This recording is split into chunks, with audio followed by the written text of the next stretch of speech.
Buen día, compañeros.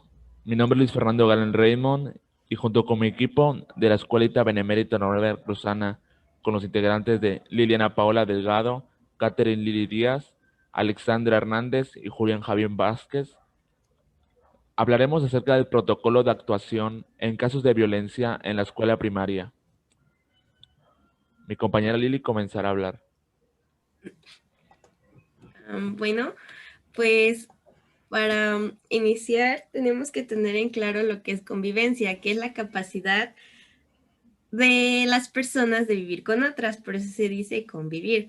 Y bueno, en el marco de respeto mutuo y solidaridad recíproca, implica el reconocimiento, respeto por la diversidad, capacidad de las personas de entenderse, valorar, aceptar las diferencias, los diferentes puntos de vista de los demás, y la convivencia es el cimiento de la humanidad.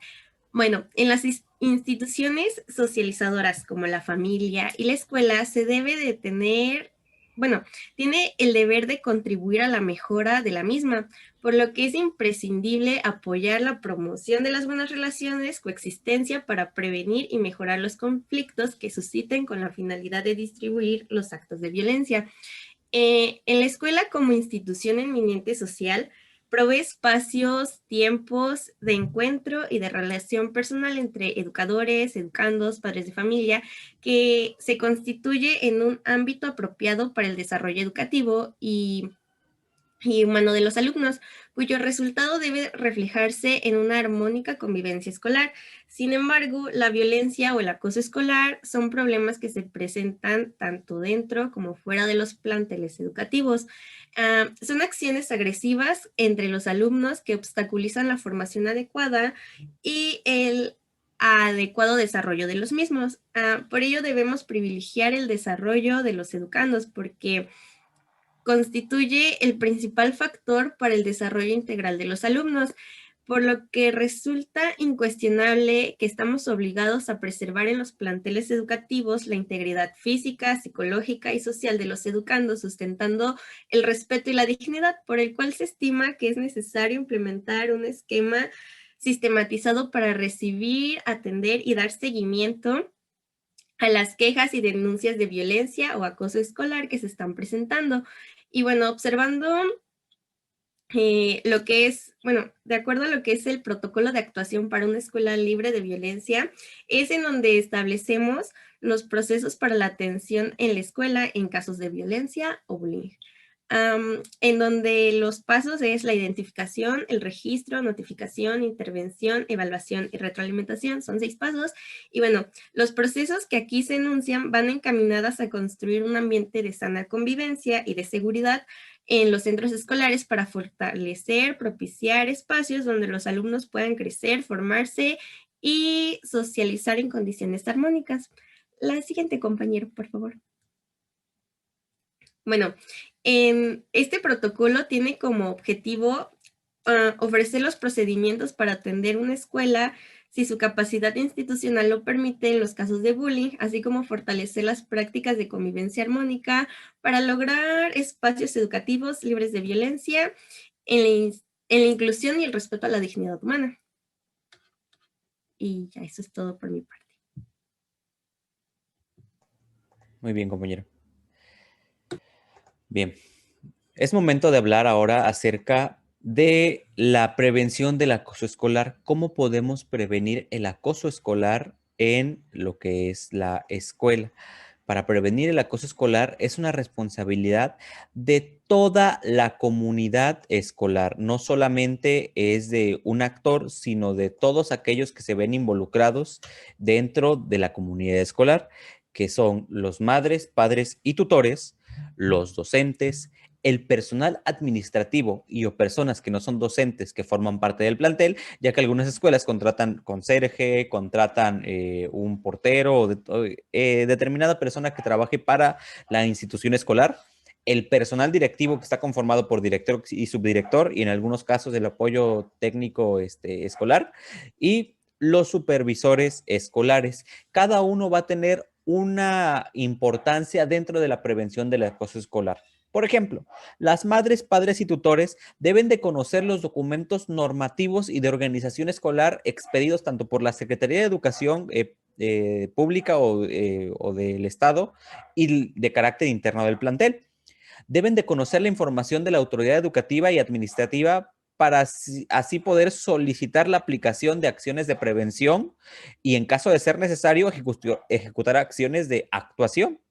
También deben de estar alerta ante cualquier cambio de conducta del alumnado dentro y fuera de la escuela e informar a la autoridad inmediata de cualquier situación y o indicador asociado a la posibilidad del acoso escolar. Deben de acudir al plantel escolar en caso de observar alguna conducta extraña en los menores de edad, en los niños, para que la autoridad escolar implemente medidas preventivas. Aquí es un papel muy importante de las madres, de los padres y de los tutores, pero la importancia también radica en los docentes, porque los docentes deben de conocer y explicar los documentos normativos. Ellos no nada más los deben de conocer, sino que los tienen que difundir en todos los demás integrantes de la comunidad escolar. Deben de contar con la información también para poder trabajar con el plan y los programas de estudio desde un enfoque de derechos. Esto es previo, puede ser desde la educación normal o universitaria, o puede ser una educación posterior que sea complementaria a la docencia. Deben de favorecer aprendizajes que estén relacionados a valores, actitudes, habilidades en educación para la salud, educación integral, prevención de la violencia, entre otros. Este tipo de aprendizaje se debe de ver inmiscuido en el aula. Deben informarse también sobre las leyes, los derechos que tienen los niños y las niñas, adolescentes, en el caso de, si ya es nivel secundaria, pero pues como nosotros estamos en nivel básica, debe de ser de la ley de los derechos de las niñas y los niños. Además, también deben de estar ellos alertas ante cualquier cambio de conducta del alumnado, ya sea dentro o fuera del aula. El papel del docente no se queda dentro del aula, tiene que extrapolar esos muros que forman al aula y debe de actuar de manera inmediata ante cualquier hallazgo y o indicador asociado a la posibilidad del acoso escolar. Vamos con la tercera, que es el personal administrativo. Igualmente, hay unos puntos que se relacionan con los docentes y con las madres y que se van a relacionar con los 5, que es conocer los documentos normativos. A pesar de que es el conserje y que dentro de sus labores se basa en limpiar, en mantener el orden, también debe de conocer este tipo de documentos normativos, porque forman parte de la institución escolar y no nada más de los documentos, sino de las leyes. Y aplicar durante la jornada escolar las acciones que se señalan dentro del documento, porque forma parte de esta comunidad y todos deben de colaborar, no nada más uno, sino no somos uno, somos todos. De los directores y subdirectores, ellos deben de aplicar los documentos normativos, no nada más conocerlos. Y vamos como de lo micro a lo macro, porque los directores deben de aplicarlo dentro de pues lo que es su institución formal. Deben de verificar que se apliquen las acciones que se señalan en los documentos expedidos y deben de generar las condiciones para que los docentes y todo el personal del plantel se actualicen continuamente en materia de los derechos humanos y en materia de las actualizaciones que vengan a dichos documentos. Por último, debe de documentar en una carpeta de incidencias todas las actuaciones relacionadas con la prevención, atención y tratamiento de situaciones. Y otra cosa más es que debe de intentar promover programas que se apliquen dentro de la escuela en función de la prevención del acoso escolar. Por último, los supervisores. Los supervisores deben de contar con la formación en derechos humanos de niñas y niños y adolescentes. Ahí debe de ser de forma específica y promover acciones pedagógicas y psicológicas que orienten a la convivencia escolar armónica. Ellos deben de supervisar y deben de fomentar esto no nada más en una institución escolar, sino en todas las instituciones escolares que estén a su jurisdicción. Y bien, pasamos a la detección del acoso escolar. ¿Cómo podemos detectar el acoso escolar dentro de nuestra primaria o dentro de nuestra institución? De acuerdo con la Secretaría de Educación Pública, existen algunos indicadores, ya sea generales o específicos. Aquí se colocan dos imágenes. De manera general, son acciones que tal vez no están completamente explícitas, pero que nosotros como parte de la comunidad escolar debemos de interactuar o debemos de aplicarlo lo necesario para poder parar este acoso escolar. Y los indicadores específicos, pues ya son acciones, válgame la redundancia, específicas de acoso en función a un niño, a un estudiante de la primaria. En las indicaciones generales pueden ir desde el temor de ir al baño, los cambios notorios en hábitos alimentarios, nosotros podemos visualizarlo, por ejemplo, como docentes a la hora del receso, En crisis de llanto sin explicación, este es un indicador general porque no siempre va a ser o se va a relacionar directamente con el acoso escolar, pero puede ser o cabe la posibilidad de que se relacione. Puede ser también la sensibilidad extrema en nuestros estudiantes, dificultades en la integración a grupo de iguales entre sus compañeros, negarse o ir o permanecer en la escuela, no quieren ir a la escuela o quieren quedarse completamente en la escuela. También puede ser la incontinencia urinaria, perdón, que les gane de ir al baño, ese puede ser un factor. La tendencia a aislarse y las fugas del hogar. Ante este tipo de acciones debemos de estar conscientes y debemos de relacionar que puede haber ahí un caso de acoso escolar. También puede ser dificultades para concentrarse en las tareas, desinterés en las actividades, evasión de la participación en juegos o actividades grupales, negativa repentina en participación en actividades físicas o tendencia a quejarse mucho, ser exigente o aislado. Estos son algunos de los indicadores generales de la detección del acoso escolar, pero ahora vienen los indicadores específicos, donde si ocurren estas acciones debemos de implementar lo que viene marcado ya sea por la Secretaría de Educación Pública o de manera interna, que es burlas directamente hacia él o hacia ella, insultos, que le dicen cosas para molestar, le pueden decir groserías, críticas, poner apodos, también pueden ser frases discriminatorias, gritos en contra de un alumno, puede ser también que lo ignoren, que le quiten sus cosas, que le escondan sus cosas, que le rompan sus cosas, que lo culpen sin razón al alumno y sin razón aparente y que nosotros lo estemos específicamente visualizando. También puede haber golpes, provocación, empujones y más acciones ahí en específicas en donde debemos actuar nosotros como docentes o toda la comunidad escolar. Como ya vimos, puede ser desde el conserje, desde el portero, el director, el supervisor o el padre o tutor del niño. Ok, voy a hablarles acerca del protocolo de actuación para una escuela libre de violencia. Estos pasos son al momento de nosotros como docentes o en una institución, al ser presentes y al notar alguna situación de violencia. Bueno, la identificación, este es el primer paso para erradicar el acoso escolar. Esto consiste en reconocer los signos y las manifestaciones de los involucrados. Normalmente hay formatos para poder identificar los aspectos de este paso. En el registro, una vez después de haber identificado los signos de acoso, tenemos que registrarlos. Para poder facilitar este proceso, se enumeran algunas de las situaciones que mejor describen estas facilitaciones. Por ejemplo, si tiene un apodo denigrante, si sus compañeros lo humillan, si lo ridiculizan, si hablan mal de él o de ella, y ese tipo de situaciones.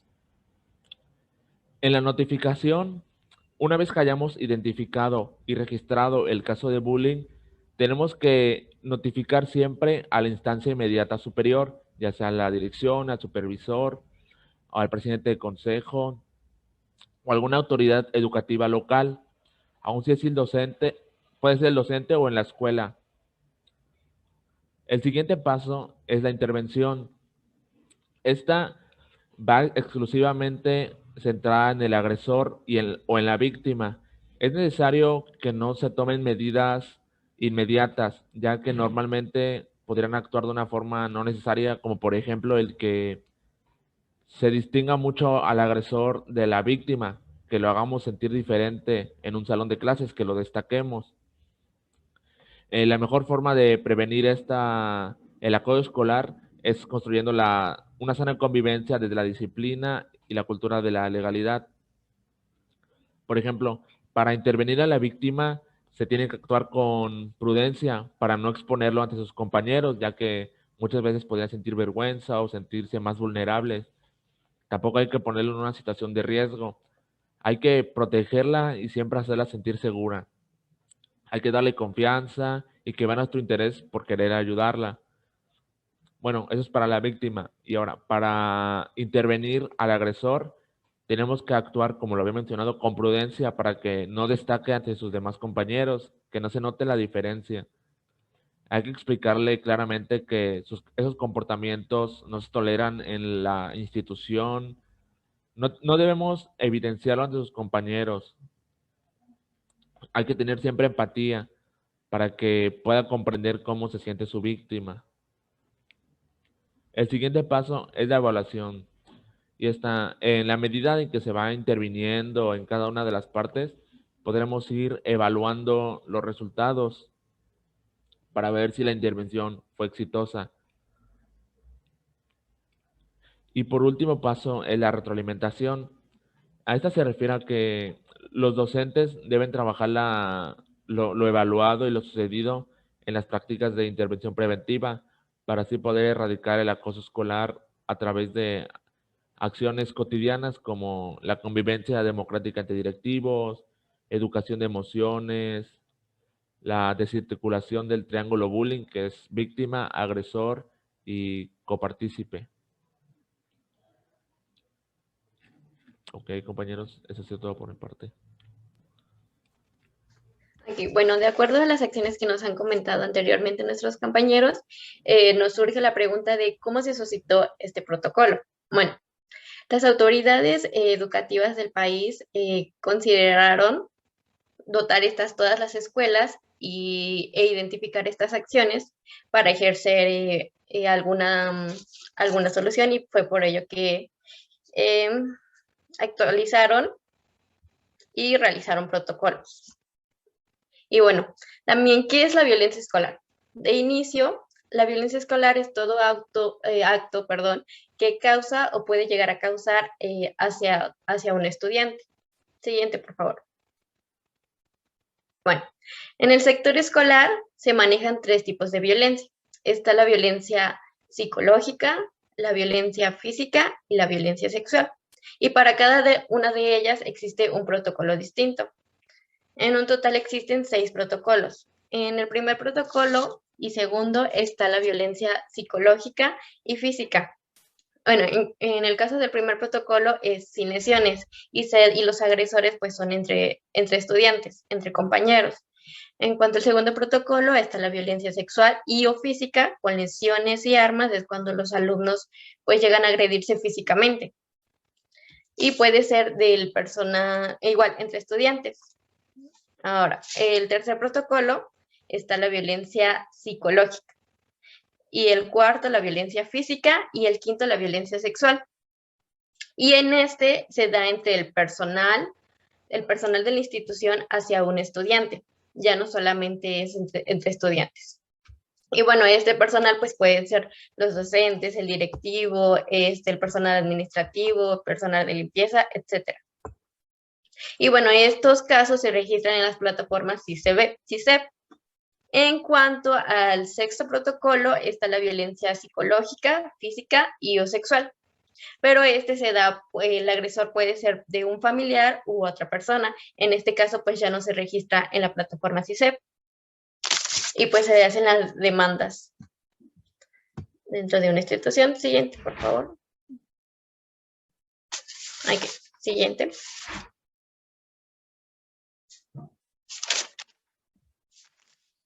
Bueno, cuando reportamos alguna violencia, se suscita una descripción. En los protocolos hay una descripción en los cuales nos dicen qué es lo que debemos hacer como docentes o como directivos. Y bueno, cada protocolo, de manera general, pues tiene 4 pasos. En el primero es la acción, en el segundo la derivación, el tercero el seguimiento y el cuarto el cierre. En la acción, comúnmente en todos los protocolos, la primera instancia es reportar el caso de violencia. Como ya dijimos, pues puede ser psicológica, física o sexual. Bueno, primero es reportar el caso, reportar en la plataforma CISEP. Posteriormente se registran las incidencias y para continuar se tiene contacto con los padres de familia, tanto del agresor como de la víctima. Y bueno, ¿quiénes son los responsables en esta ejecución del protocolo? Pues los responsables es el director, la docente y pues el responsable de la convivencia escolar. Ahora, en caso del segundo paso, que se recibe el nombre de derivación, es brindar orientación a los padres de familia y a los involucrados, que en este caso podrían ser los alumnos. Y bueno, el siguiente sería el seguimiento. En el seguimiento hay una acción permanente y esto depende en cada protocolo cuál va a ser el plazo que se le dé. Y se va a trabajar en conjunto con el docente titular y pues con el involucrado. Asimismo, se van a solicitar avances e informes de los avances y los retrocesos que ha tenido el alumno. ¿Por qué? Pues porque se le va a dar una ayuda también emocional, psicológica. Y bueno, también habrá reuniones periódicas con los padres y se verificará en todo momento la continuidad educativa del alumno. Ahora, en cuanto al cierre, para culminar con el cierre, se va a informar al CISEP, a la plataforma, el cierre del caso. ¿Y cómo vamos a saber cuál es el cierre? Pues el hecho de que la violencia ha culminado en su totalidad, en donde se han tratado tanto al estudiante afectado como al estudiante agresor. Siguiente, por favor. Bueno, el protocolo contiene diferentes tipos de indicadores generales para poder identificar, registrar, notificar y evaluar los procesos de atención a los casos de bullying que se manifiesten en la escuela. También establece los procesos de atención e intervención en los casos de violencia en las escuelas, articulando el esfuerzo tanto de los directivos como de los docentes, alumnos, madres y padres de familia.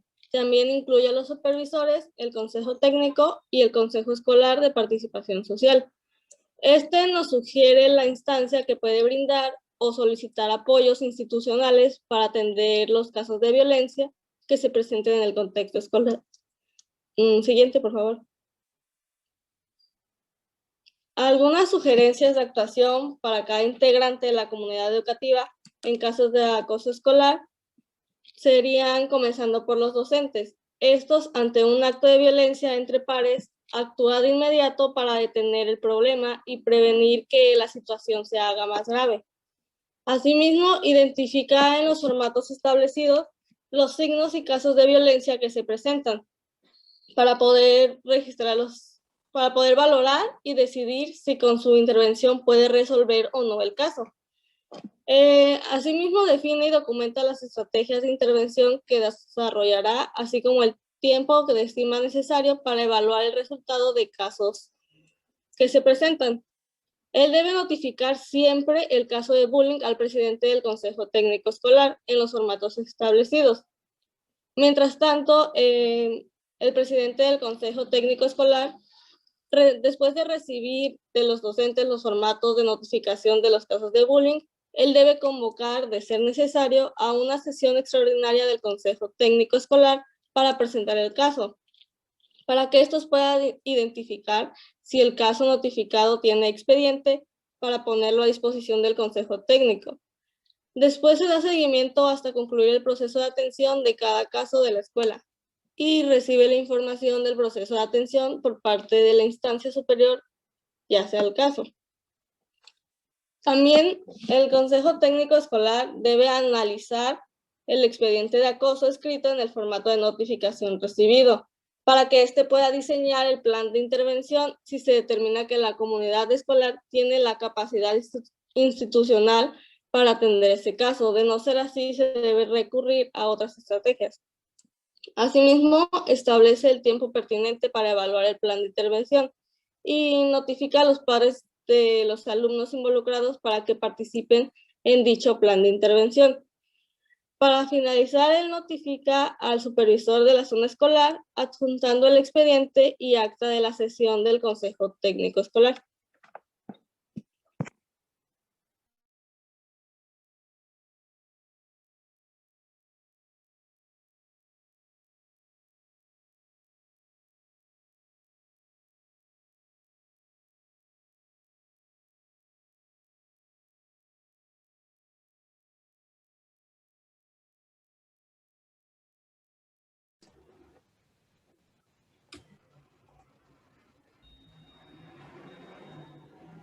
Ok, ahora en cuanto a las recomendaciones, podemos decir que el docente siempre debe estar atento a cualquier acto de violencia hacia los estudiantes. Siguiente, por favor.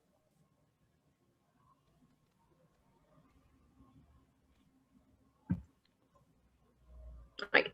No, Asimismo, tiene que tener una actitud de disposición, de atención y de confianza con los alumnos, generando actividades en donde los alumnos puedan expresar su sentir ante distintas situaciones de violencia. Siguiente, por favor. bueno, ¿qué hacer si el consejo determina que el caso de violencia que se presenta en la institución requiere el apoyo de otras instituciones? Muchas veces sucede que estos casos pueden ser un poco más graves o incluso un poco más delicados y deban requerir a otras instituciones de superior nivel. Lo que se debe de hacer es notificar al consejo escolar de participación social y a los padres de los alumnos que estén involucrados en el problema, para que ellos tengan el conocimiento de que la situación va a tomarse a otro nivel y colaboren para el plan de intervención. También debemos de notificar al supervisor de zona escolar y darle la petición de gestión del Consejo Técnico Escolar de la escuela para que la autoridad educativa local atienda el caso. Y es importante que el supervisor reciba la información sobre las acciones para la atención del caso una vez que se ya haya requerido el apoyo de la otra institución. Siguiente, por favor. Bueno, hay algunas pequeñas acciones que los alumnos o pequeñas ayudas que los personajes de la institución pueden hacer para evitar la violencia en las escuelas. Por ejemplo, los alumnos deben de advertir de inmediato a un docente o a un directivo los signos y casos de violencia que observan o viven dentro de la escuela. Es por eso que es importante la educación de estos aspectos para que los alumnos puedan reconocerlas y reportarlas. Siguiente, por favor. Bueno, los madres y padres de familia también pueden hacer acciones para ayudar y para evitar las acciones de violencia. Por ejemplo, identificar los signos y casos de violencia en el ámbito de la familia, en el entorno y dentro de la escuela de sus hijos. También deben de estar al pendiente de sus hijos para poder actuar de inmediato para detener el problema y evitar que se haga más grave. De igual forma, buscar el apoyo institucional en los casos cuya gravedad lo requiera. Y esto es muy importante, el advertir de inmediato a un docente o directivo los signos y casos de violencia en el ámbito familiar, dentro de la escuela de sus hijos y del entorno escolar. Es muy importante que los docentes no tomen, digo, que los padres de familia no tomen cartas por ellos mismos, siempre debe de intervenir primero la escuela. También la participación de los padres en la escuela es muy importante. Deben de participar activamente en el plan de intervención para poder atender los casos de violencia en el que sus hijos puedan estar involucrados. Siguiente, por favor. Bueno, y acá vemos un esquema sobre los pasos ya mencionados anteriormente, pero acá vienen ya en orden y más simplificado, que es identificación, registro, notificación, intervención, evaluación y retroalimentación. Estos ya fueron explicados previamente. Muy bien. Y ya casi para finalizar vamos a hablar sobre las recomendaciones generales en casos de acoso escolar.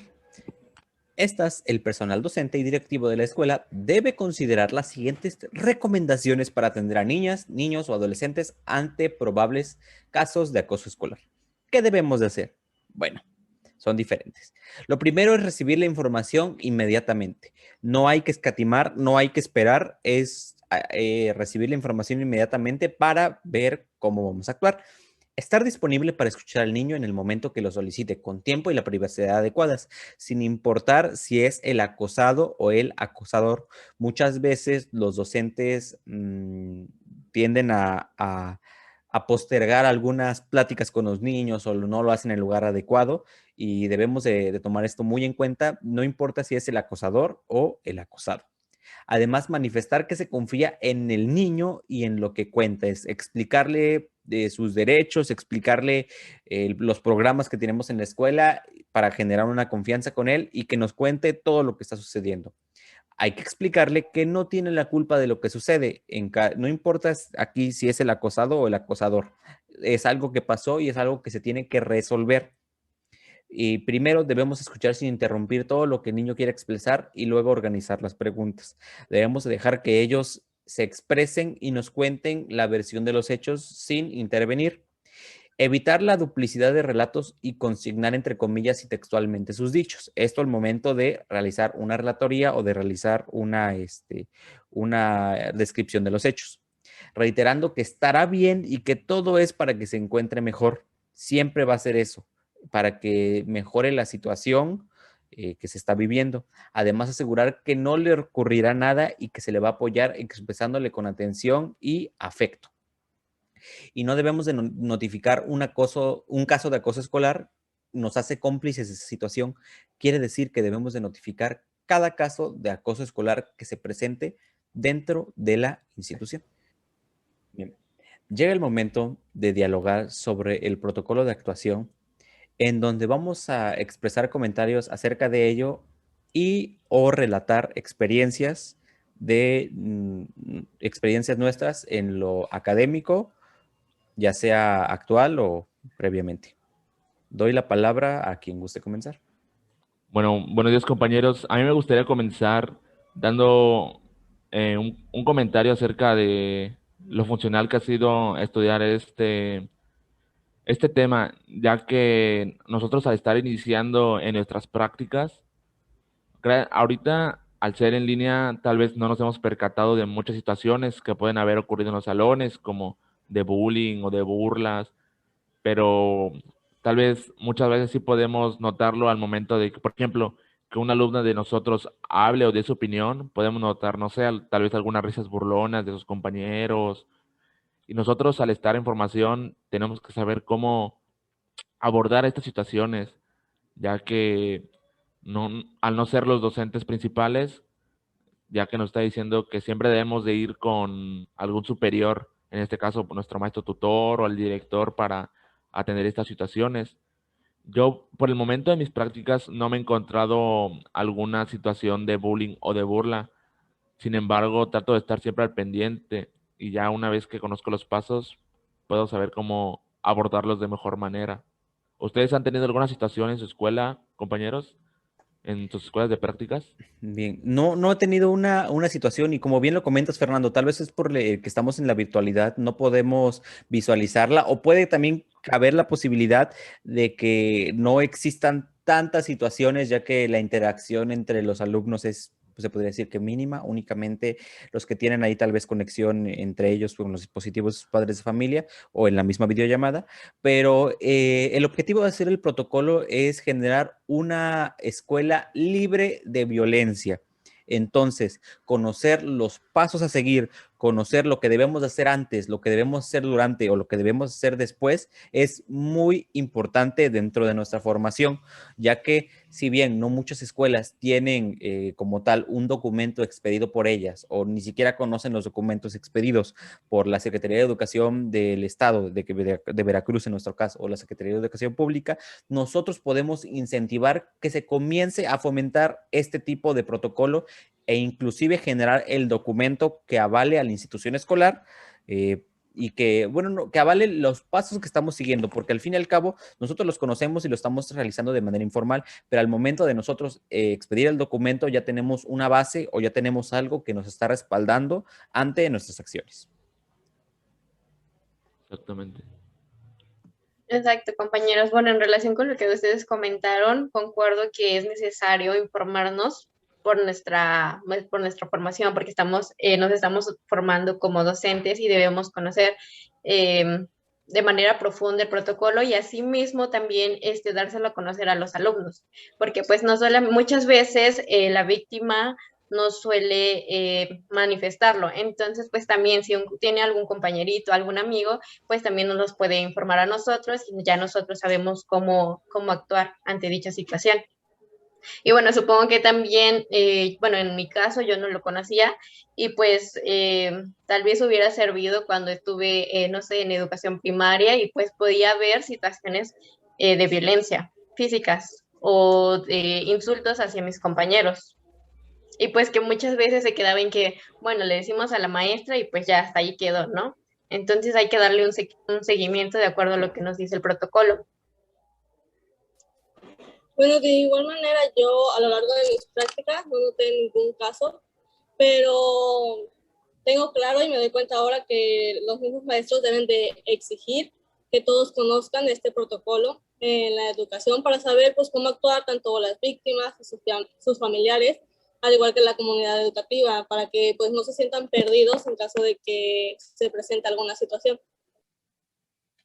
Bueno, en mi caso, en mi jornada de práctica, pues solamente pues lo que yo pude observar fue cómo un niño le contestó a otra niña, pero así de una manera súper grosera. Entonces, pues yo tuve que intervenir y tuve que explicarle al niño que lo que hizo estuvo muy mal porque pues no, esas no son las formas para resolver los problemas que tienen. Bueno, si es que tienen, porque pues al parecer ellos sí se conocían antes de la pandemia, entonces pues por eso. Entonces pues para eso es el protocolo de actuación para una escuela libre de violencia.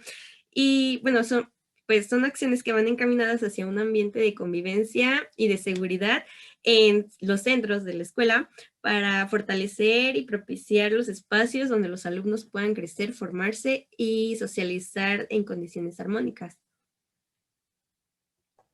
Muy bien, compañeros. Y ahora, para finalizar este panel, los invito a que quien guste diga una conclusión o conclusiones tanto generales como específicas con respecto al protocolo. Ok, ¿Alguien gusta compañeros. comenzar?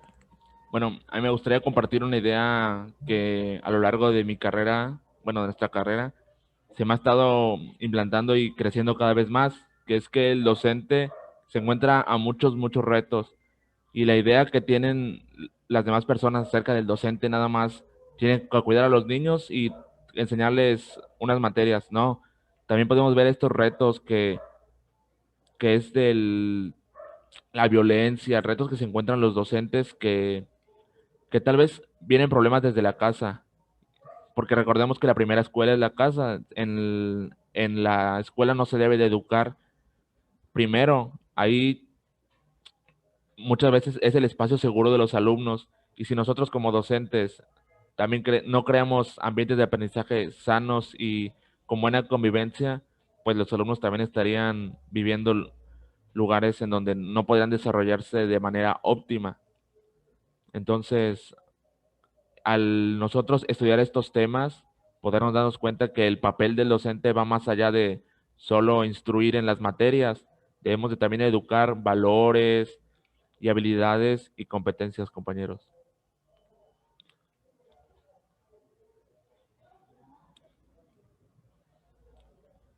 ¿Y alguno de ustedes quisiera dar otra conclusión, compañeros? Claro. Concluyo que que se debe de actuar de manera conjunta. No es solamente responsabilidad del maestro, es responsabilidad del tutor, es responsabilidad de los demás partícipes de la comunidad escolar, de los directores y del supervisor escolar. Se necesita trabajar en conjunto para poder concretar el protocolo. Si alguno de estos personajes llega a faltar o no está en armonía, difícilmente se va a cumplir, porque debe de haber cohesión entre todos los integrantes de esa comunidad escolar. Además, concluyo que nosotros como docentes debemos de inmiscuirnos ante estas situaciones que sucedan, pero también debemos de conocer a nuestros alumnos, debemos de estar en contacto con ellos, debemos de aplicar esto que es el paradigma humanista, irnos más allá de lo que demanda tal vez a veces nuestra labor o lo que está marcado de manera explícita en el currículum, para así poder identificar o así poder discriminar los casos que se presenten de acoso, de violencia en nuestros estudiantes. Si no los conocemos bueno, no perfectamente, pero si no los conocemos grosso modo, no vamos a poder darnos cuenta de los diferentes casos que van a suscitar en nuestro alrededor. es responsabilidad de cargar con esos niños, es cargar con la responsabilidad del mundo que le entregamos a esos neófitos. Entonces, es muy difícil, es algo muy complejo y es algo que debemos de realizar. Y si a alguien le desagrada esta labor extra, pues mejor que se dedique a otra cosa y que no entre a la docencia. Es algo que debemos de tener conocido o que debemos de entender previo a entrar a la docencia, ya que muchos maestros lo desconocen actualmente, lo que es el protocolo y lo que es diferentes aspectos de violencia porque siguen aplicando una pedagogía tradicionalista, así es que eso no tiene cabida en nuestro actuar docente y debemos de saberlo previo al ingreso. Excelente, compañero. Y bueno, creo que eso sería todo por nosotros. Esperemos tengan un excelente día y que nuestra información haya sido eficaz y eficiente. Hasta luego. Hasta luego, compañeros. Hasta luego. Pero